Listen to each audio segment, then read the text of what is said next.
جس کو کہتے ہیں شہنشاہ ولایت وہ علی، جس کو کہتے ہیں شہنشاہ ولایت وہ علی، جس کے چہرے پہ نظر آئے، جس کے چہرے پہ نظر کرنا عبادت وہ علی، جس کے چہرے پہ نظر کرنا عبادت وہ علی، جس کی مشہور ہے دنیا میں شجاعت وہ علی، جس کی مشہور ہے دنیا میں شجاعت وہ علی، آبرو حق کی رہے جس کی بدولت وہ علی، آبرو حق کی رہے جس کی بدولت وہ علی، فخر ہے جس پہ محمد کو وسیع ایسا ہے، ناز کرتا ہے خدا جس کا ولی ایسا ہے، ناز کرتا ہے خدا جس کا ولی ایسا ہے، خاندان بنی ہاشم کا قمر ہے عباس، خاندان قمر بنی ہاشم کا قمر ہے عباس، اور زہرا کی تمنا کا ثمر ہے عباس، اور زہرا کی تمنا کا ثمر ہے عباس، یوں کہوں شیر الہی کا پسر ہے عباس، یوں کہوں شیر الہی کا پسر ہے عباس، حق کا بخشا ہوا نایاب گوہر ہے عباس، حق کا بخشا ہوا نایاب گوہر ہے عباس، ناب عباس لیا بوئے وفا آنے لگی، سبز پرچم کھلا جنت سے ہوا آنے لگی، سبز پرچم کھلا جنت سے ہوا آنے لگی، بولے عباس غلام شہ ابرار ہوں میں، بولے عباس غلام شہ ابرار ہوں میں، جانتے ہو پسر حیدر کرار ہوں میں، جانتے ہو پسر حیدر کرار ہوں میں، دیکھ لو فوج حسینی کا علمدار ہوں میں، دیکھ لو فوج حسینی کا علمدار ہوں میں، آج تم سب کے لیے برق شربار ہوں میں، ظالموں بات کو دریا کی روانی دیکھو، پہلے عباس کی تلوار کا پانی دیکھو، پہلے عباس کی تلوار کا پانی دیکھو، نعرہ صلوات۔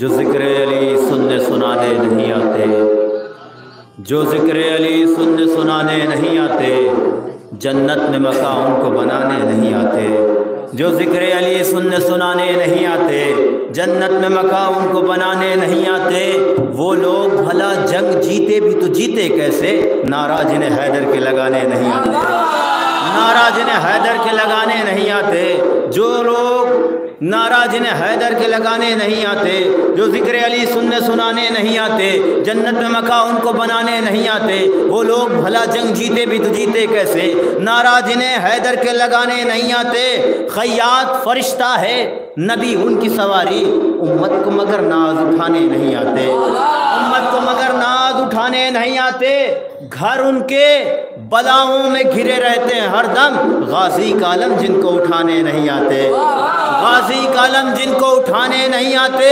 جو لوگ اٹھاتے نہیں عباس کا پرچم، ہم ان کے جنازے بھی اٹھانے نہیں جاتے، ہم ان کے جنازے بھی اٹھانے نہیں جاتے۔ آئیے حضرات نہایت ادب و احترام کے ساتھ گزارش جناب نقی صاحب کی بارگاہ میں کہ وہ بارگاہ مولا میں منظور بزرگ پیش کریں، صلاۃ محمد و آل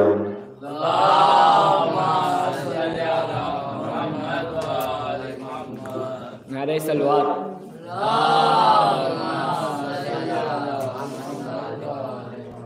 نام غازی سے خوشبو وفا آتی ہے، ان کے روضے سے حسین کی صدا آتی ہے، جب بھی ہم بیٹھتے ہیں عباس کے پرچم کے تلے، ایسا لگتا ہے کہ جنت سے ہوا آتی ہے۔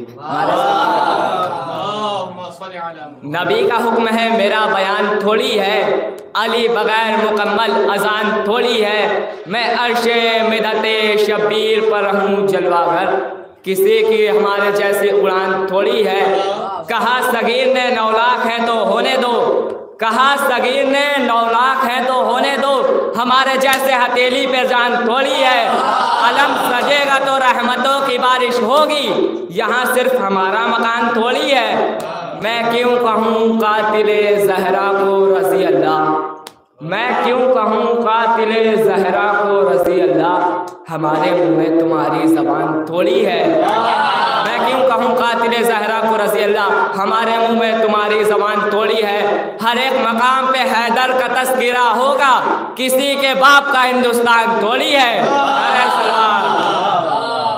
نبی کا علم کا ساگر کہاں سے لاؤ گے؟ سرخائی لاؤ گے، کوثر کہاں سے لاؤ گے؟ بچا نہ پاؤ گے بعد نبی شریعت کو، گلا کٹانے 72 کہاں سے لاؤ گے؟ نعرہ سلوات۔ آئیے حضرات، مولانا مسعود تشریف لا چکے ہیں۔ اب میں دلا تمہید گزاروں خطیب اہل بیت حجت الاسلام والمسلمین عالی جناب مولانا سید زاہد احمد صاحب مریم کی محمد کی طرف صلوات محمد علیہ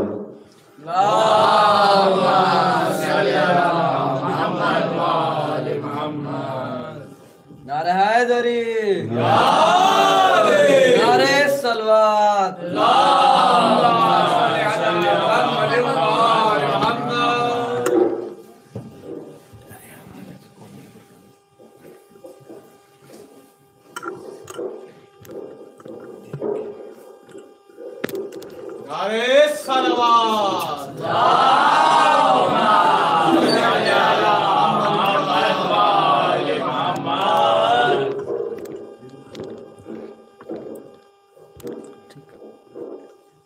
فاتحہ۔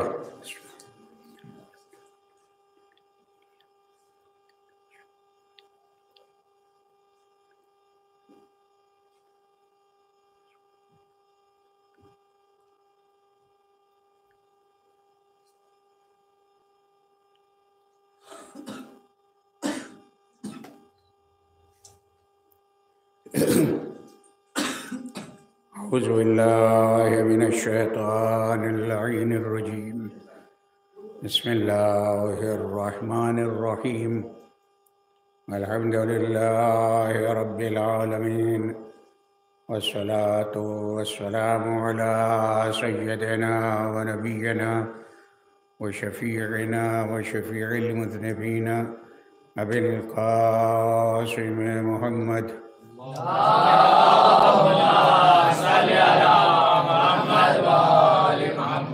وآلہ الطیبین الطاہرین المعصومین المظلومین، ولعنۃ اللہ علی اعدائہم اجمعین من یومنا ھذا الی یوم الدین، اما بعد فقد قال اللہ سبحانہ تبارک وتعالی وقولہ الحق، بسم اللہ الرحمن الرحیم، یا ایھا الذین آمنوا اطیعوا اللہ واطیعوا الرسول واولی الامر منکم، صلوات بھیجیں۔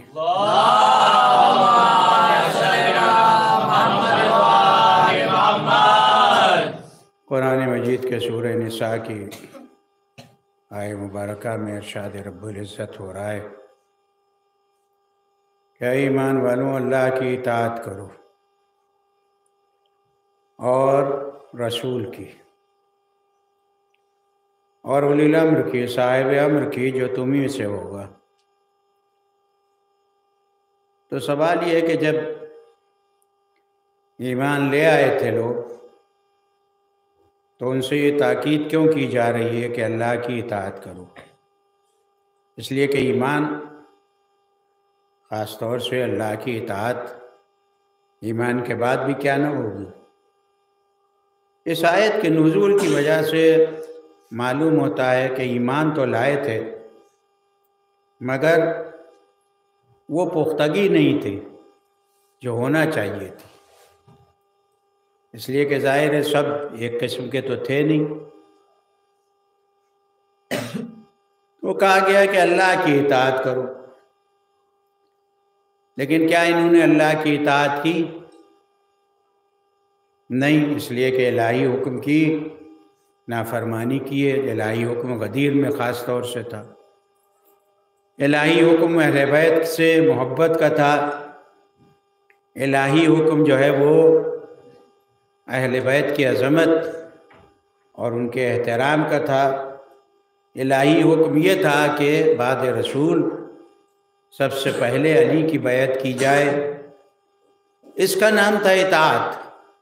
لیکن مسلمانوں نے کی اکثریت نے اطاعت نہیں کی، تو پھر رسول کی اطاعت، رسول کی بھی اطاعت اسی طریقے سے، اس لیے کہ غدیر میں جو کچھ رسول اللہ نے فرمایا اور جو کچھ آپ نے اپنے اہل بیت کے لیے، ام المومنین کی ذات والا صفات کے لیے، جناب زہرا کی والا صفات، ذات والا صفات کے لیے، اور خود پیغمبر نے ان سے محبت و احترام کر کے بتایا ہے، اس لیے کہ یہ احترام ہی تو تھا کہ جب سیدہ تشریف لاتی تھی پیغمبر کی خدمت میں تو پیغمبر اپنی جگہ سے اٹھتے تھے، استقبال کرتے تھے، استقبال کر کے اپنی جگہ پر بٹھالتے تھے،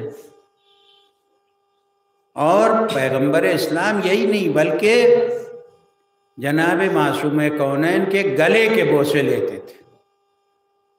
پوچھا یا رسول اللہ آپ معصومہ کے گلے کے بوسے کیوں لیتے ہیں؟ تو جواب دیا کہ اس میں سے جنت کے سیب کی خوشبو آتی ہے، اس لیے کہ جناب زہرا کا جو نور تھا وہ سیب کے ذریعے سے شب معراج رسول اللہ کو عنایت فرمایا گیا تھا تاکہ کسی غیر کی نظر بھی نہ پڑنے پائے۔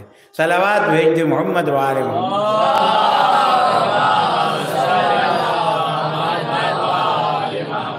اور یہ روایات جو ہیں یہ خود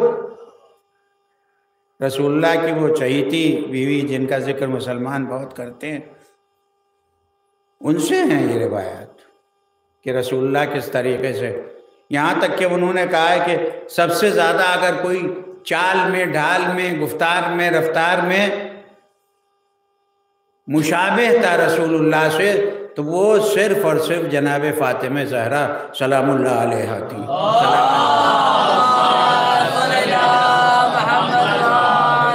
یہ روایات خود ان بیوی سے ہیں، وہ بھری پڑی ہیں کتابوں میں، خود ان کے یہاں عالم اسلام کا جو بڑا فرقہ ہے اس کے یہاں یہی کتابیں بھری پڑی ہیں یہ روایات کہ کس طریقے سے پیغمبر اسلام جو ہیں وہ، اور یہ محبت اس لیے نہیں تھی کہ یہ بیٹی تھی، اس لیے نہیں تھی حسنین سے کہ وہ نواسے تھے، اس لیے نہیں ام المومنین سے تھی کہ وہ داماد اور چچا بھائی تھے، بلکہ اس لیے تھے کہ اللہ کا حکم تھا، کیونکہ سورہ نجم میں ارشاد ہوتا ہے وما ینطقو، رسول ہمارا رسول تو کوئی گفتگو ہی نہیں کرتا جب تک کہ وحی نازل نہ ہو جائے، وحی کی اطاعت ہے، وحی کی جو ہے وہ پابندی ہے، اس وقت تک کہ گفتگو نہیں کرتا۔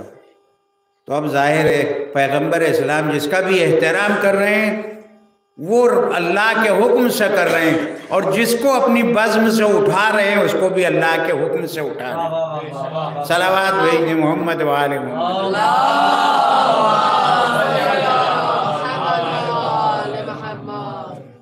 اس لیے کہ ہر منزل پہ حکم خدا ہے، اللہ کا حکم ہے، اس کی پابندی رسول کر رہے ہیں۔ وہاں یہ مسئلہ نہیں تھا کہ یہ قرابت داریاں اور یہ رشتہ داریاں وہ تو تھیں، لیکن آج تک دنیا میں کسی کے لیے یہ نہیں دیکھا گیا ہے کہ بیٹی کو ماں کہے، ام و ابیہا، اپنے باپ کی ماں ہے۔ اور اس کی وجہ بھی یہ ہے کہ جناب خدیجہ کے وفات کے بعد جناب زہرا نے خود رسول اللہ کو وہ محبت دی ہے، وہ برتاؤ کیا ہے جو ایک ماں اپنے فرزند سے، اور پھر پیغمبر اسلام 6 برس کی عمر میں ماں کی محبت سے ظاہری طور سے محروم ہو گئے تھے۔ 6 برس کے تھے جب جناب آمنہ کا انتقال ہوا تھا، جب دنیا میں آئے تو یتیم تھے، باپ کا سایہ نہیں تھا، دنیا میں آنے سے پہلے ہی جناب عبداللہ کی وفات ہو گئی تھی، اور 6 برس تک جناب آمنہ۔ اب 6 برس کے بعد جس نے پرورش کی وہ جناب عبد المطلب تھے، دادا رسول اللہ کے، لیکن 8 برس کی عمر جیسے ہی رسول اللہ کی ہوئی وہ بھی دنیا سے سدھار گئے۔ اب معاملہ 10 بیٹوں 12 بیٹوں میں جو آیا وہ صرف اور صرف ابو طالب کے نام قرآن نکلا، اس لیے کہ یہ بھی قرآن کے ذریعے سے ہوا ہے۔ صلوات بھیج دیں محمد وعلى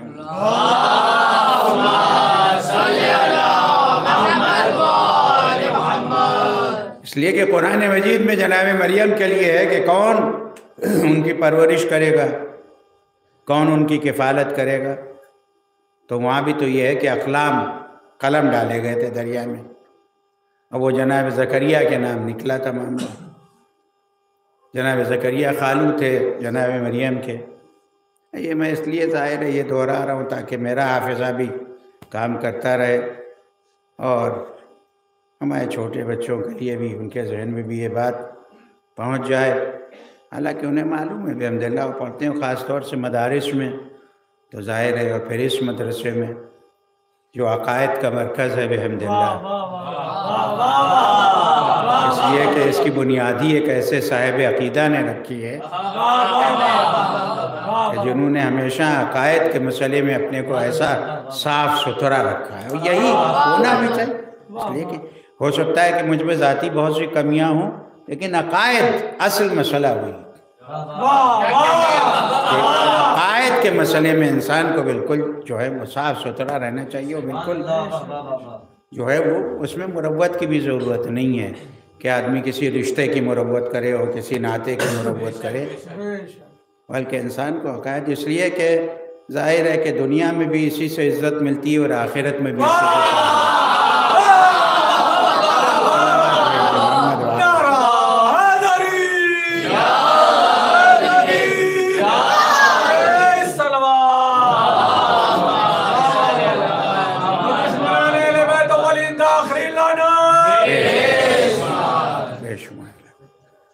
تو انسان کو چاہیے کہ بالکل، تو اطاعت مسلمانوں نے نہیں کی، ورنہ اگر وہ اطاعت کرتے تو آج یہ کیفیت نہ ہوتی جو عالم اسلام کی ہو رہی ہے۔ مسلمان کو مار رہا ہے، بڑی حیرت ہوتی ہے۔ آج بھی گوگل پہ میں دیکھ رہا تھا، بعض وقت دیکھتا ہوں ایسی چیزیں کہ کسی نے اس پہ ڈالا تھا کہ ایک ملک ایسا ہے کہ جہاں مسلمان کو مار رہے ہیں، مسلمان کو قتل کر رہے ہیں۔ تو مجھے چونکہ ٹیکنیک نہیں آتی، ورنہ میرا دل چاہتا تھا کہ جواب دوں کہ یہ آج کی بات تھوڑی ہے، یہ ثقیفہ سے شروع ہوا۔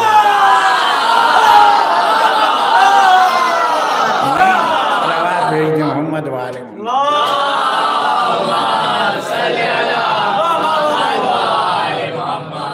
اصل مرکز جو ہے وہی ہے جہاں مسلمان کو مار رہے تھے۔ چنانچہ اس لیے کہ تاریخ اگر آدمی پڑھے تو اس میں سب کچھ مل جائے گا کہ آج کچھ نیا نہیں ہو رہا ہے، سب کچھ مل جائے گا۔ ثقیفہ میں تلواریں کھینچے ہوئے تھے، آپس میں ہاتھا پائی کر رہے تھے، یہ اصحاب رسول تھے جن کا اخلاق یہ تھا۔ آج اگر 4 مولوی سڑک پہ لڑنے لگے، یہاں ٹھاکر گنج کے چوراہے پہ 2 مولوی لڑنے لگے، فرض کیجئے کہ معلوم ہوا کہ بیٹھا ہوا آ رہا تھا سواری پہ، اس دم سے جھگڑا کرنے لگا، تو آگے بڑھ کے 4 آدمی یہی تو کہیں گے، ارے صاحب آپ مولوی ہو کے بزرگ ہو کہ آپ ایسی باتیں کر رہے ہیں۔ اب کیا اس صحابیت کا اتباع کیا جائے جس صحابیت کا ثقیفہ میں یہ عالم تھا کہ ایک دوسرے کے گریبان پکڑے ہوئے پٹخ رہے تھے، جو صحابیت کا عالم تھا وہاں یہ کیفیت تھی۔ تو اصل بنیاد جو ہے وہ ثقیفہ ہے، جہاں سے مسلمانوں کی تباہی شروع ہوئی اور آج اس منزل پہ مسلمان پہنچ گئے، حریص، لالچی۔ چنانچہ یہی جنگ احد میں پیغمبر نے یہی تو کہا تھا، عبداللہ ابن جبیر پیغمبر کے صحابی تھے اور یہ بہت سچے صحابی تھے، ان سے کہا تھا وہ درہ ہے، وہ راستہ 2 پہاڑوں کے بیچ کا، جب انسان احد میں جاتا ہے حج کے زمانے میں میدان احد میں، تو وہ آج بھی نظر آتا ہے، وہ بیچ کا ایک راستہ ہے۔ تو 50 کماداروں کو تیر اندازوں کے ساتھ جناب عبداللہ ابن جبیر کو وہاں پر رسول اللہ نے کھڑا کر دیا تھا اور کہا تھا کہ دیکھو مال غنیمت کے لیے تم دوڑ کے نہ آنا، تم دوڑ کے نہ آنا، بلکہ تم اپنی جگہ پہ رہنا، تمہارا حصہ تمہیں مل جائے گا۔ چنانچہ یہ سب کے سب وہاں کھڑے ہوئے تھے، اور ایک مرتبہ انہوں نے جیسے ہی دیکھا کہ فتح ہوئی اور کافر جو ہے وہ بھاگ رہے تھے اور ان کا مال و متاع وہ اپنا چھوڑ کے جا رہے تھے، تو ان میں کے بہت سے لوگ جو لالچی تھے وہ انہوں نے وہاں چھوڑ دیا درہ، جس کی وجہ سے 70 مسلمان قتل ہوئے۔ احد میں جو 70 مجاہدین کی شہادت ہوئی وہ انہی لوگوں کی وجہ سے ہوئی جو لالچ کی بنا پر۔ تو معلوم یہ ہوا کہ فطرتاً، اور قرآن میں اس کا ذکر ہے، قرآن میں صحابہ کی جو دو قسمیں بیان کی گئی ہیں، ایک وہ ہیں جو آخرت کی طرف مائل ہیں، ایک وہ ہیں جو دنیا کی طرف مائل ہیں۔ تو جو دنیا کی طرف مائل تھے وہ انہی لوگوں کی طرف اشارہ تھا، جنہوں نے وہ درہ چھوڑ دیا، وہ راستہ چھوڑ دیا، اور جب وہ راستہ چھوڑا تو خالد نے ولید علیہ اللہ نے فوراً جو ہے وہ پیچھے سے آ کے لشکر اسلام پہ حملہ کیا، جس کی وجہ سے رسول اللہ کے دندان مبارک شہید ہوئے، اور امیر المومنین دفاع فرما رہے تھے۔ یہاں پر میرا دل چاہتا ہے، ایک شے میں نے دیکھی، طبری میں ہے یہ، کیونکہ میں پڑھ رہا تھا یہ متعصب ترین مورخ کی کتابوں کو، لیکن اس میں بھی اس نے ایسے واقعات۔ ایک صحابی تھے انصار میں سے، مدینے والوں میں سے ایک صحابی تھے، ان کا نام تھا نعمان ابن مالک انصاری۔ یہ احد کے موقع پہ رسول اللہ کے پاس آئے، اور آنے کے بعد انہوں نے کہا کہ یا رسول اللہ، میں جنت میں جانا چاہتا ہوں۔ پیغمبر نے سامنے فرمایا کہ کس طریقے سے؟ تو کہا کہ میں میدان چھوڑنے والا نہیں ہوں، میدان چھوڑنے والا نہیں ہوں، اور میدان میں سمے میں ثابت قدم رہوں گا، اور وہیں قتل ہو جاؤں گا، جنت مجھے مل جائے گی۔ بتا دیا کہ جو میدان میں ثابت قدم رہے وہی جنتی ہے، جو میدان چھوڑ کے بھاگے لاکھ اس کے لیے رضی اللہ عنہ کہا جائے، جنت کی دعا کی جائے، مگر وہ جنت میں نہیں جا سکتا۔ صلوات بھیج دے محمد و آل محمد پہ۔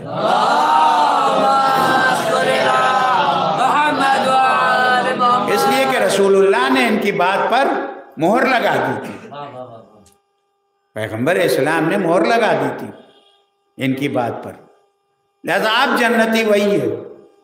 چنانچہ یہ گئے میدان میں، اور اس کے بعد یہ وہی شہید ہوئے ہیں۔ ان 70 افراد میں ہیں جو جنگ احد میں شہید ہوئے ہیں، اور ان کی قبریں جناب حمزہ اور ابو عبیدہ کی قبریں الگ الگ ہیں وہاں، اور باقی جو 68 افراد ہیں ان کی قبر پیغمبر اسلام نے ایک گڑھا بنوایا تھا، اور اسی میں ان کو، اس لیے کہ شہید کو غسل و کفن کی ضرورت نہیں ہوتی ہے، شہید کے لیے غسل و کفن کی ضرورت نہیں، اس کا لباس جو ہے اس کا کفن ہوتا ہے، اور اس کا خون جو ہے اس کا غسل ہوتا ہے۔ شہید کے لیے ضرورت نہیں ہے غسل و کفن کی، کہ اسے غسل دیا جائے، اسے کفن پہنایا جائے۔ ایک صلوات بھیج دی محمد و آل محمد۔ یہ ہے عزیزان کرام، انہوں نے علامت بتا دی کہ جو میدان میں رکے گا۔ اب تاریخ سے میں پوچھتا ہوں کہ کہیں ہلکی سی جھلک جھوٹی سے جھوٹی تاریخ دکھائے کہ کبھی علی نے میدان چھوڑا ہو۔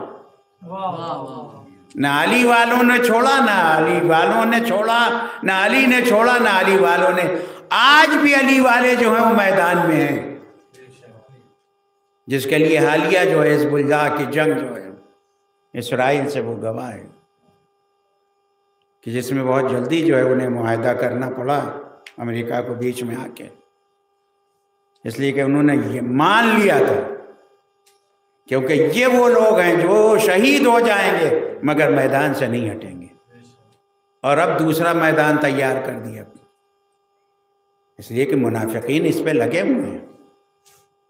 چنانچہ وہاں بھی کچھ اللہ والے اکٹھا ہو گئے ہیں جو ہر بات پہ اللہ اکبر، یہ وہی ہیں جنہوں نے کل شاہ امام حسین کو شہید کرنے کے بعد اللہ اکبر کہا تھا۔ یہ تلوار چلا رہے تھے، امام حسین پہ خنجر چلا پھیر رہے تھے، وہ اللہ اکبر کا نعرہ یہ بلند کر رہے تھے۔ تو اب ظاہر ہے لوگ انہیں مسلمان سمجھتے ہیں، ان کا اسلام سے کیا تعلق ہے؟ یہ داخل ہوئے اور داخل ہوتے ہی سب سے پہلے انہوں نے حلب میں جو حسینیہ تھے اس میں جو ہے وہ حملہ شروع کیا انہوں نے۔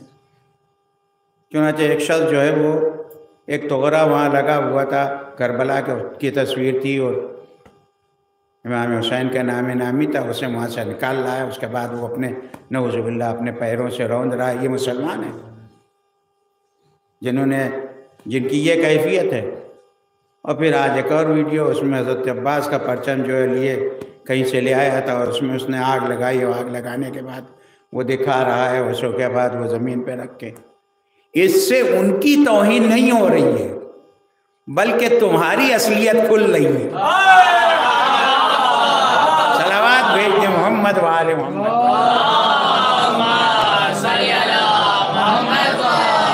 اس لیے کہ ان کو تو اللہ نے جو مرتبہ دیا ہے، تمہاری اصلیت کھل رہی، تمہارا اسلام کھل رہا ہے کہ یہ تمہارا جو اللہ اکبر ہو، یہ لا الہ الا اللہ ہے، یہ ویسا ہی ہے جیسے منافقین مدینہ بلند کیا کرتے تھے۔ تو بنیاد جو ہے وہ سقیفہ سے شروع ہوئی، اور یہ وہی سقیفہ ہی ہیں۔ چنانچہ کوئی ظلم ایسا نہیں ہے جو ان کے نزدیک جائز نہ ہو۔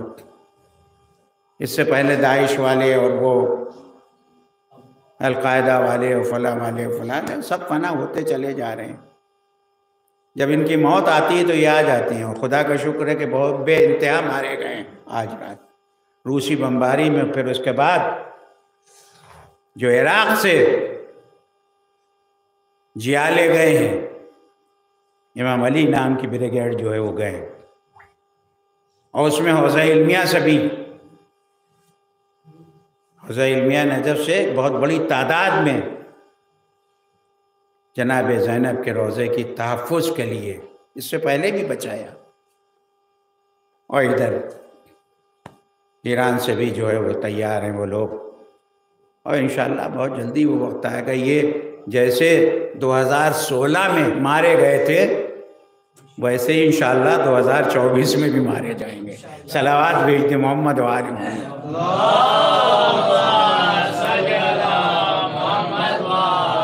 اور اس سال تو یہ اپنے نمبر پہ آ گئے ہیں، وہ جو 24 نمبر کہا جاتا ہے۔ صلوات بھیج دیں محمد وآل محمد پہ۔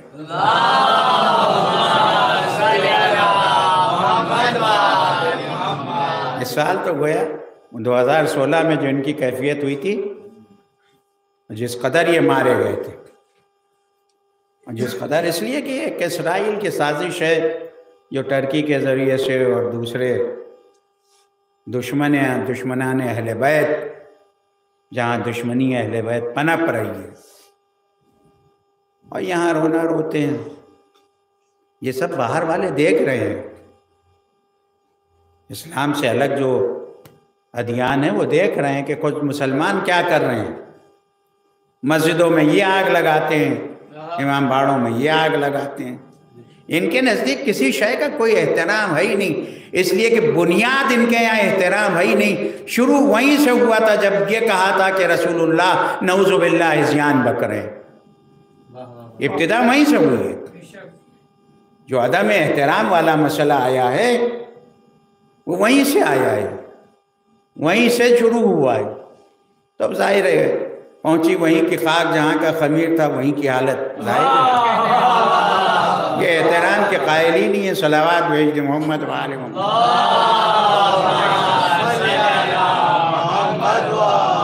ان کو تو ہم نے خانہ کعبہ میں قرآن مجید پہ جوتے رکھتے ہوئے دیکھا ہے، اور یہ جب قرآن رکھنے کے لیے آتے ہیں تو اچھالتے ہیں وہاں۔ عجب اتفاق ہوا تھا میرے ساتھ، میں نے چاہے قرآن مجید کی ضرورت تھی تو مدینے میں ایک دکان پہ گیا، میں نے کہا کہ قرآن مجھے چاہیے، تو وہ قرآنوں کا جو پیکٹ تھے اس پہ ایک مرتبہ جوتے سمیت چڑھا، اور چڑھنے کے بعد اوپر کی الماری سے اس نے چھوٹا سا قرآن مجھے چاہیے تھا وہ اس نے اتارا، تو میں نے کہا بھائی یہی وہی والے ہیں جہاں سے عدم احترام کی بنیاد رکھی گئی ہے، نہ قرآن کا احترام ہے اور اس کے بعد دہلی میں جو اتفاق ہوا، میں نے ایک پریس میں جہاں سے کتابیں چھپتی تھی ایک دن بیٹھا ہوا، تو وہاں قرآن بہت چھپتے ہیں، تو میں نے ان سے پوچھا کہ یہ جو اوراق قرآن کے بچ جاتے ہیں اسے آپ کیا کرتے ہیں؟ کہنے لگے جلا دیتے ہیں۔ یعنی ان کے یہاں نہ قرآن کو جلانا کوئی مسئلہ ہے، نہ قرآن پہ جوتے رکھنا کوئی مسئلہ ہے، اس لیے کہ عدم احترام والا مسئلہ وہیں سے شروع ہوا ہے، جہاں پیغمبر سے عدم احترام ہو، پھر اس کے بعد ان کے اہل بیت، تو لہذا احترام ان کے یہاں مسئلہ ہی نہیں۔ تو عرض کرنے کا مقصد یہ کہ ایک معرکے کے بعد دوسرا معرکہ انشاءاللہ، یہ معرکہ بھی بہت جلدی، ظاہر ہے کہ ہم دور بیٹھے ہوئے ہیں، لیکن دعا بہترین ہتھیار ہے۔ الدعا صلاح المؤمن، دعا جو ہے وہ مومن کا ہتھیار ہے، لہذا ہم کچھ نہیں کر سکتے ہیں، سب سے بڑے ہتھیار کو استعمال کریں جس کا نام ہے دعا، اس میں بڑے اثرات ہیں۔ اور دعا کے جو اوقات ہیں، نماز کے بعد، نماز سے پہلے، اذان ہوتے میں، سورج نکلتے وقت، اس وقت ہم دعا کریں ان کی نابودی کے لیے جو اس وقت اسلام کی دشمنی میں آئے ہیں۔ یہ دوست نہیں ہیں، ورنہ دوست ہوتے تو یہ سلوک کرتے، صرف اور صرف ان کا معیار، چنانچہ وہ ملعون کہہ رہا ہے جس وقت وہ بے حرمتی کر رہا تھا ایک حسینیہ میں، حلب میں، تو اس وقت کہہ رہا تھا کہ شام فتح کرنے کے بعد ہم کربلا کو تاراج کرنے کے لیے جائیں گے۔ ارے تمہارے دل میں یہ خواہش رہ جائے گی، تم رہو گے نہیں اس دن کے لیے، اور پھر جس نے تاراج کیا اس کا حشر بھی دنیا میں معلوم ہے کہ کیا ہوا ہے۔ صلوات بھیج دے محمد و آل محمد۔ اب وہ گیا زمانہ، اب وہ دور گیا، اس لیے کہ جب تمہارے دلوں میں یہ خواہش ہے، وہ ملعون کہہ رہا ہے کہ اب اس کے بعد ہم کربلا میں جائیں گے، وہاں جا کے تاراج کریں گے، بڑے اس سے کہہ رہا ہے۔ ارے اس سے پہلے تم خود ہی تاراج ہو جاؤ گے، اس لیے کہ جب تمہارے بڑے جو ہیں تاراجی سے نہ بچ سکے اور آخر عمر میں مرتے مرتے کہنے لگے کاش میں نے زہرا کا گھر جلانے کا حکم نہ دیا۔ صلوات بھیج دے محمد و آل محمد پہ۔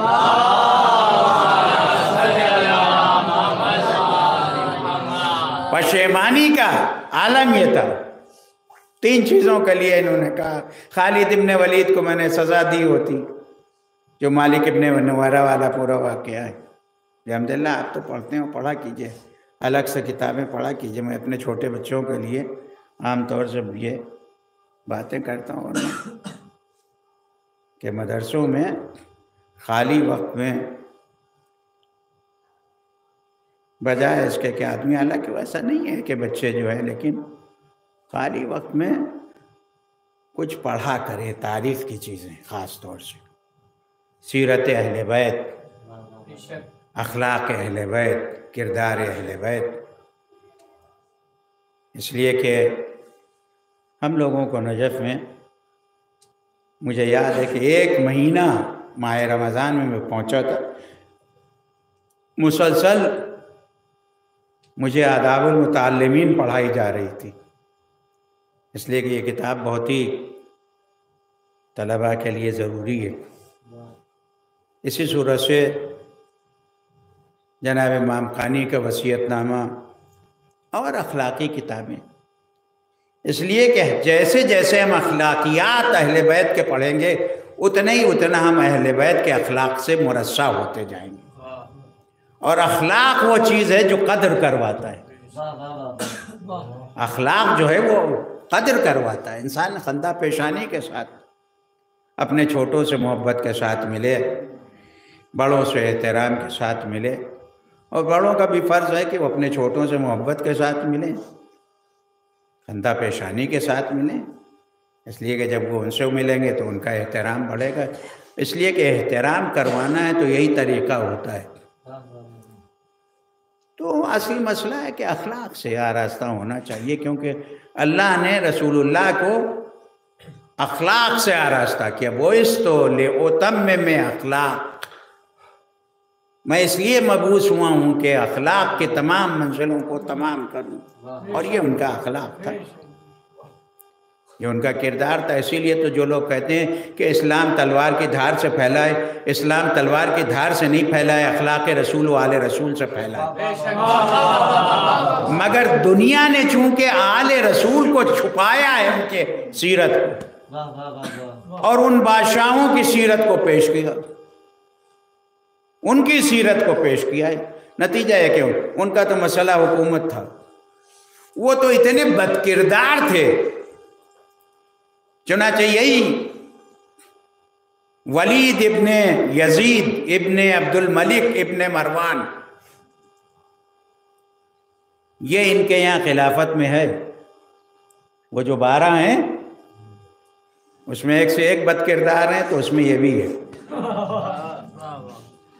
ہیں ان کے یہاں بھی 12، کچھ تھوڑا سا اختلاف ہے ادھر ادھر کچھ ناموں میں، لیکن یہ ملعون جو ہے یہ ان کے یہاں اس سلسلے میں ہے جو ان کے یہاں کی خلافت کہلاتی. یہ اتنا بڑا بد کردار تھا کہ راتوں رات شراب پیتا تھا، اور شراب کے حوض میں غوطے لگاتا تھا یہ، اور صبح کو جا کے یہ نماز بھی پڑھا دیتا تھا. یہاں پہ میں اکثر یہ بات کہتا ہوں کہ مجھے اس کے نماز پڑھانے پہ تعجب نہیں ہے، پڑھنے والوں پہ تعجب ہے. صلوات محمد وآل محمد. کس منزل پہ مسلمان پہنچ گئے تھے، یہ سب ثقیفہ کی دین تھی. اور معصوم کو نہ ماننے کی وجہ، چنانچہ یہ ملعون جو تھا، ایک مرتبہ تو یہ اتنا نشہ تھا کہ اس نے اپنی کنیز کو جو ہے وہ اپنا لباس پہنا کے جو ہے بھیج دیا تھا، اور لوگوں نے پڑھ لی تھی نماز. سمجھا؟ یعنی اسلام کس منزل پہ پہنچ گیا تھا. یہیں سے سوچنا چاہیے کہ کربلا کن حالات کی وجہ سے ہوئی ہے. نہ ہوتی تو آج مسلمان بھی یہی سب، ہم بھی یہی سب کر رہے ہوتے. یہ تو حسین ابن علی نے بچا لیا، ورنہ کس منزل پہ اسلام کو پہنچا دیا تھا. چنانچہ ایک مرتبہ یہ حج کے لیے گیا،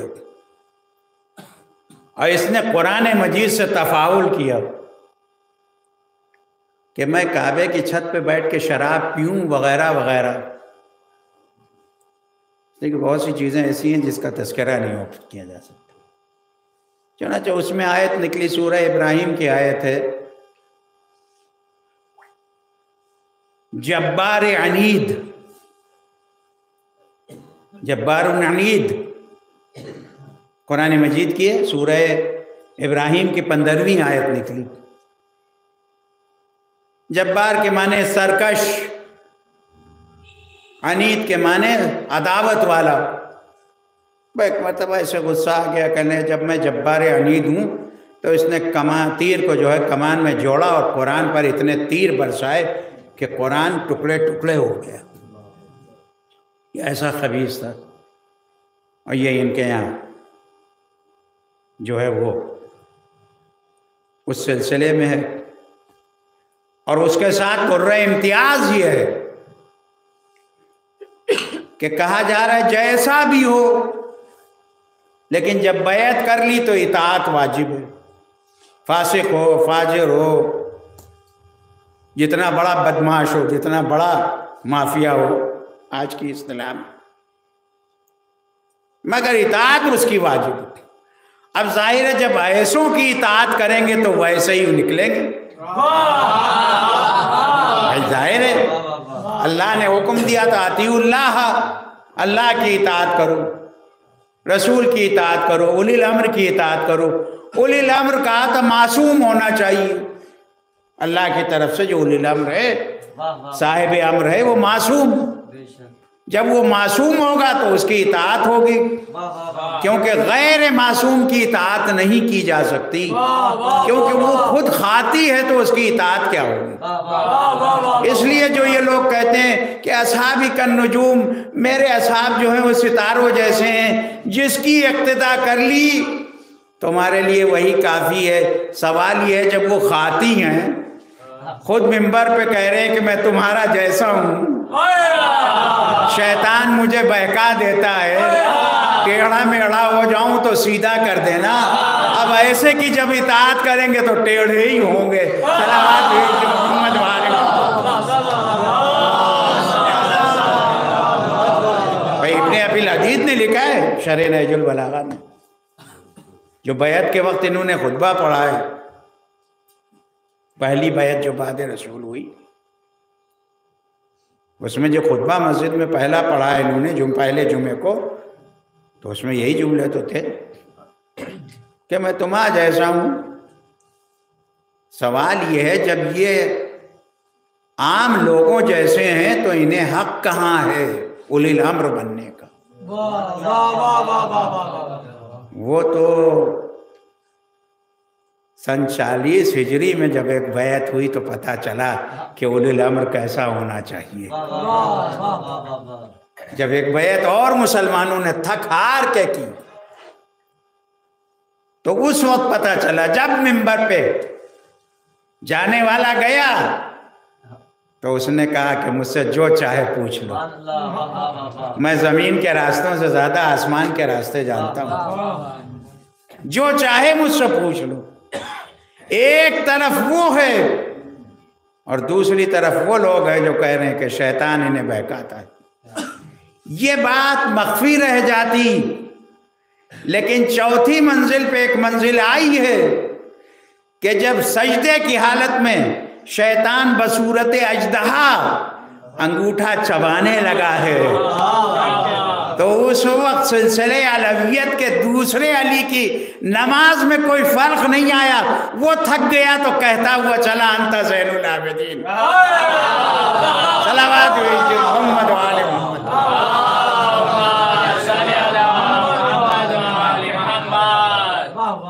ایک طرف وہاں شیطان بہکا رہا ہے تو عملاً یہاں کوئی سوال ہی نہیں ہے، گنجائش نہیں ہے. کیوں؟ اس لیے کہ یہ اولاد ابراہیم ہے. وہاں بھی تو شیطان بہکا نہیں پایا تھا.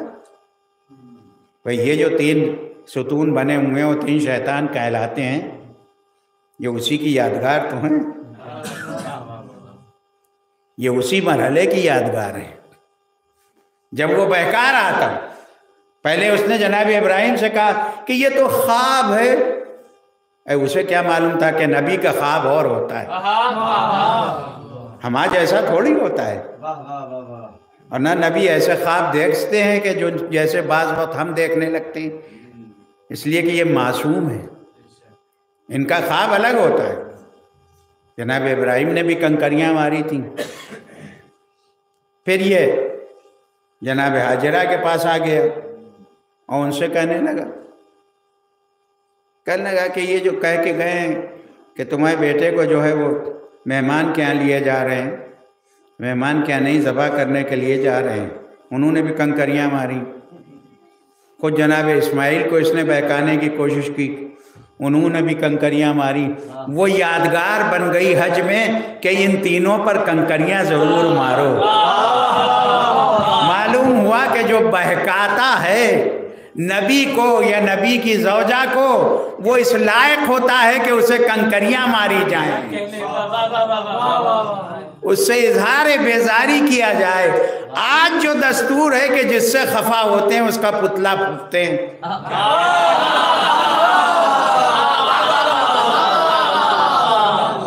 بھائی ابھی دیکھیے جو پارا چنار میں ہو رہا ہے، ابھی چند دن پہلے ابھی ایک مظاہرہ ہوا درگاہ میں اور معلوم ہوا پتلا پھونکا گیا. ہوتا ہے یہ سیاسی لوگ پتلا پھونکتے ہیں، سماجی لوگ پتلا پھونکتے ہیں، جس سے ناراض ہوئے اس کا پتلا جو ہے پھونک دیا اٹھا کے.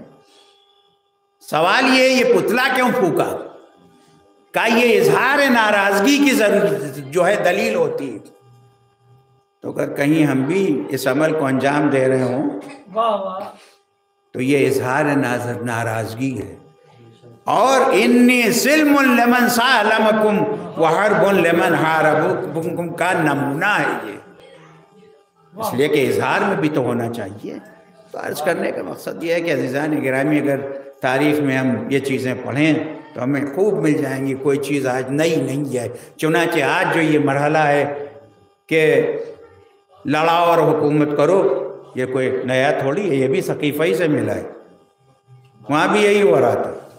چنانچہ اوس اور خزرج مدینے کے دو قبیلے تھے، یہ دو قبیلے بہت دنوں سے آپس میں لڑ رہے تھے۔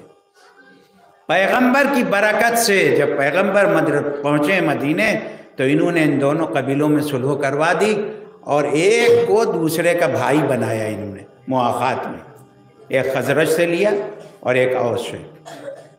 یہ سلسلہ چلتا رہا یہاں تک کہ ثقیفہ میں ان کو پھر لڑایا گیا۔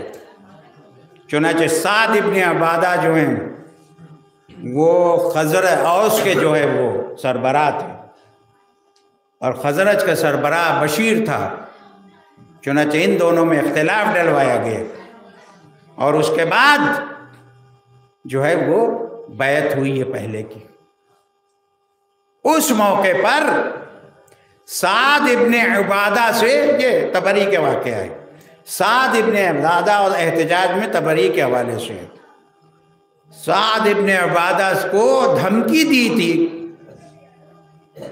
بیعت لینے والے نے کہ اگر تم نے بیعت نہیں کی تمہیں قتل کر دیں گے۔ تو سعد کا بیٹا جو قیس تھا ایک مرتبہ آگے بڑھا اور بڑھنے کے بعد کہا کہ اگر میرے باپ پہ ذرا بھی حملہ ہوا تو تمہارے شکم کو چاک کر دوں گا۔ اس نے اس دن کہا تھا، پورا بعد میں ہو گیا۔ اس نے کہا تھا شکم چاک کر دوں گا اگر ذرا بھی حملہ ہوا۔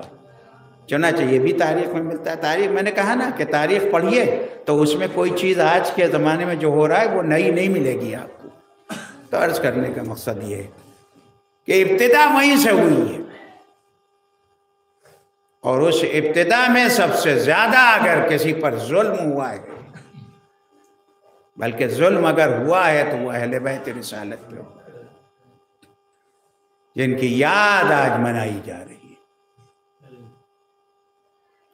لوگ کہتے ہیں کہ اب اتنی مجلسوں کی کیا ضرورت ہے؟ بھی میں پڑھ رہا تھا بمبئی میں نے کہہ دیا، میں کہہ رہا تھا کہ بھائی جو لوگ یہ کہتے ہیں کہ نہیں ضرورت ہے وہ نہ آیا کریں، اس لیے کہ یہ فرش کسی کے آنے کا محتاج تھوڑی ہے، ہم اس فرش کے محتاج ہیں۔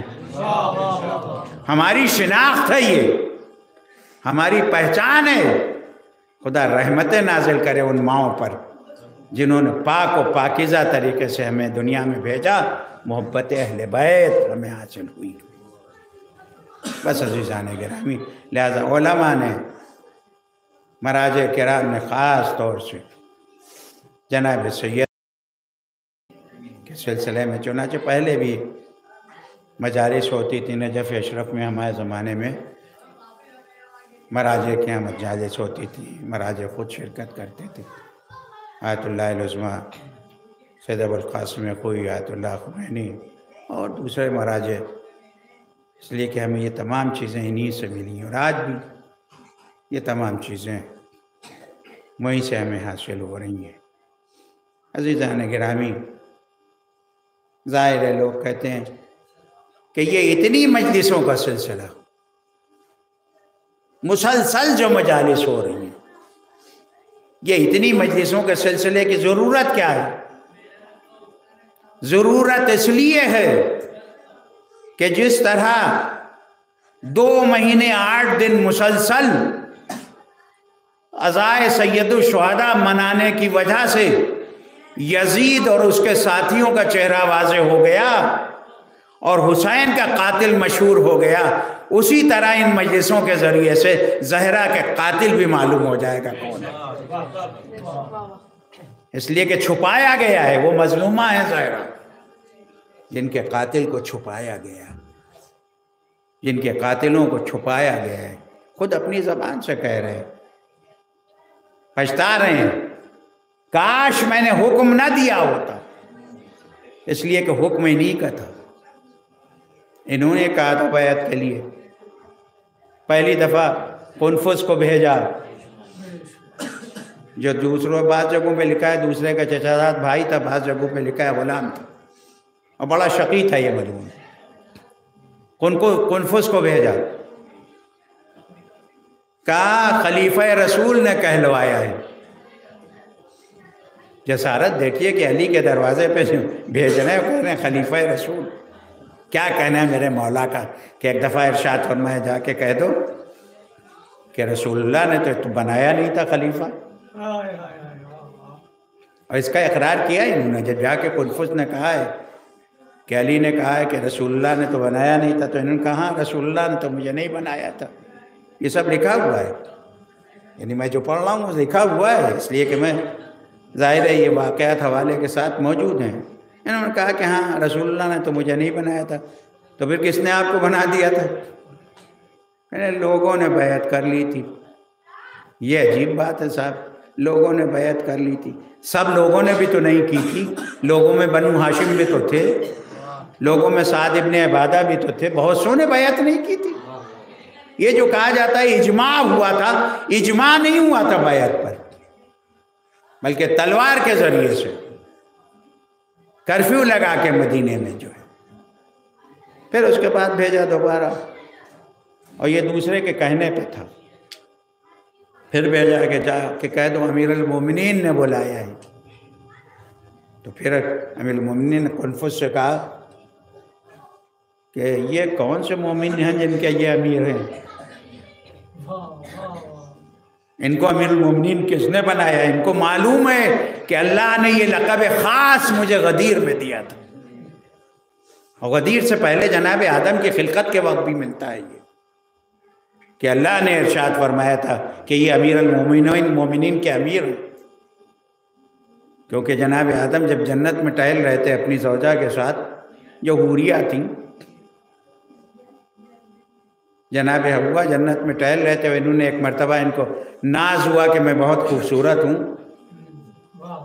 تو جبرائیل سے کو حکم دیا خداوند عالم نے کہ ذرا اس قلعے کو کھولو، تو اس قلعے کو جب کھولا تو دیکھا کہ جنت میں ایک بہت ہی خوبصورت سر پہ تاج،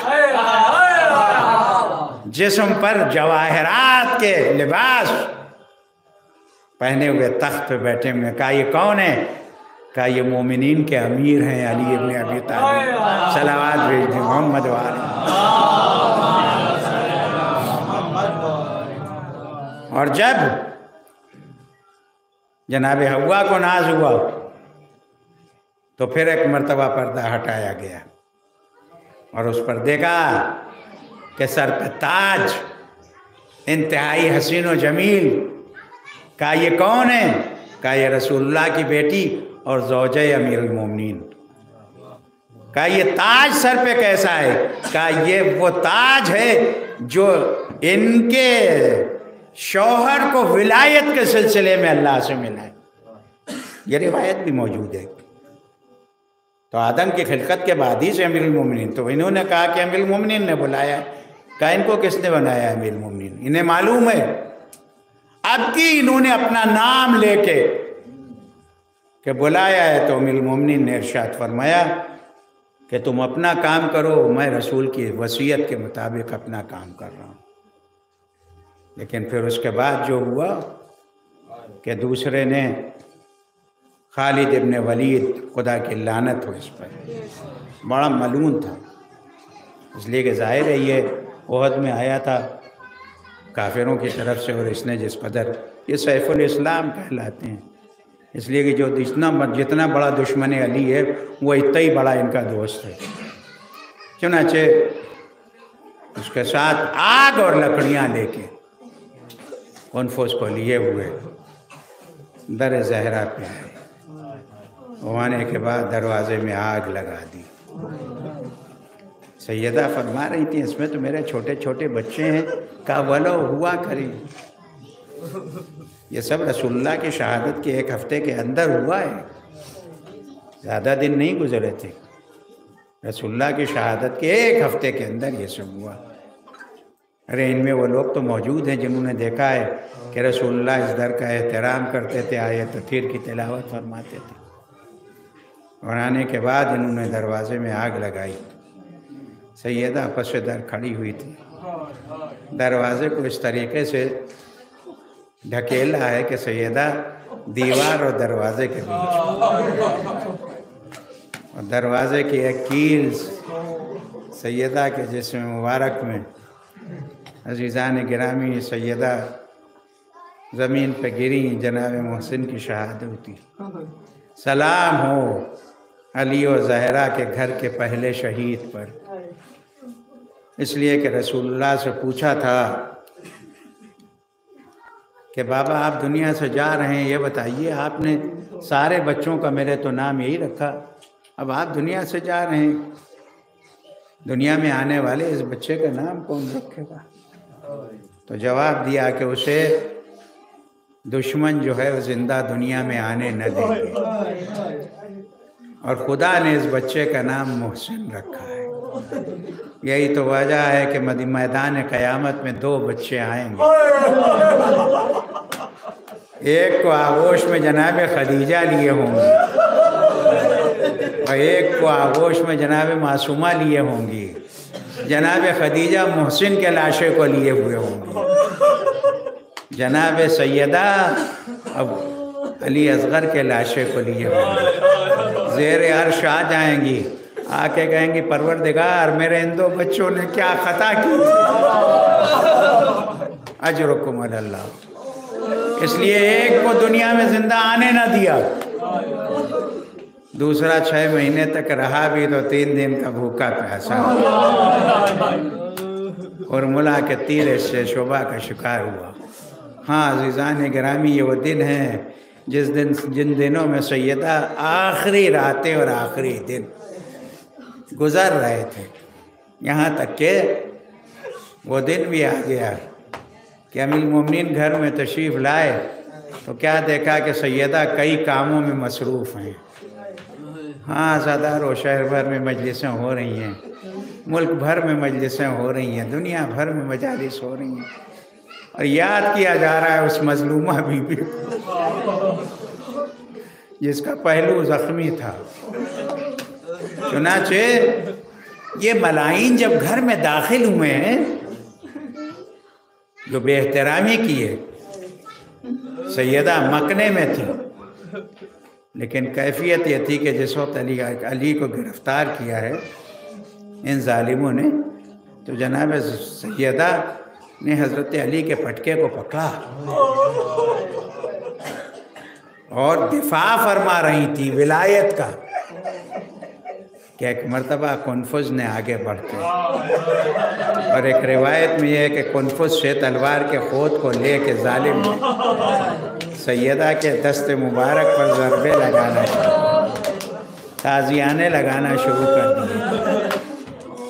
ہاں داخل ہوئے علی، دیکھا کہ کئی کاموں میں مصروف ہیں بی بی، بچوں کے لیے کھانا بھی پکایا ہے، لباس بھی دھویا ہے، تمام کام۔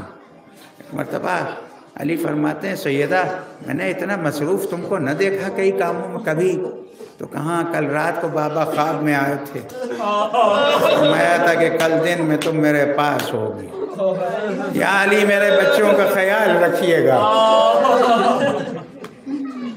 میرے بچوں کا خیال رکھیے گا، اس لیے کہ بہت کم سن ہیں بچے۔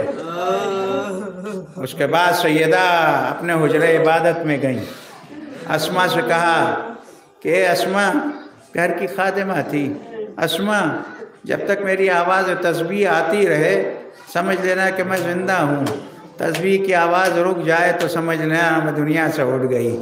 اسما دروازہ بند کر کے بیٹھ گئی دہلیز پہ کہ ایک مرتبہ آواز بند ہوئی، اسما نے دروازہ کھولا، اے بنت رسول، اے سیدہ کونین، اے رسول اللہ کی لخت جگر، کوئی آواز نہ آئی۔ ایک مرتبہ دروازہ بند کر کے باہر بیٹھ گئی، کیونکہ معصومہ نے فرمایا تھا کہ جب میرے بچے آئے تو انہیں پہلے کھانا کھلا دینا۔ کہ ایک مرتبہ گھر میں حسن اور حسین داخل ہوئے، جیسے ہی گھر میں داخل ہوئے اسما نے کہا کہ شہزادوں دسترخوان بچھاؤ۔ ایک مرتبہ اسما سے حسنین ارشاد فرماتے ہیں کہ یہ تم نے دیکھا ہے کبھی کہ بغیر اماں کے کھانا کھایا؟ بس ایک مرتبہ اسما برداشت نہ کر سکی، حسنین پوچھتے ہیں کہ اسما بتاؤ اماں کیا ہوئی؟ جواب دیا کہ اماں رسول اللہ کے پاس پہنچ گئی، دونوں نے سر سے امامے اتارے، مسجد میں آئے،